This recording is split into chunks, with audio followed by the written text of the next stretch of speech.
সোমবার হইতে সর্বসমক্ষে এবং স্বেচ্ছায় নিজ ধর্ম ও ভারতীয় সংবিধানের নামে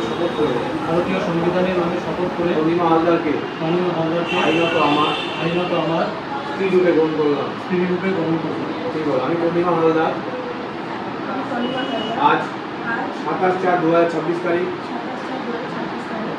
সোমবার হইতে সর্বসমক্ষে এবং স্বেচ্ছায় নিজ ধর্ম ও ভারতীয় সংবিধানের নামে শপথ করে নীলাঞ্জন দাসকে আইনত আমার স্বামী রূপে গ্রহণ করলাম।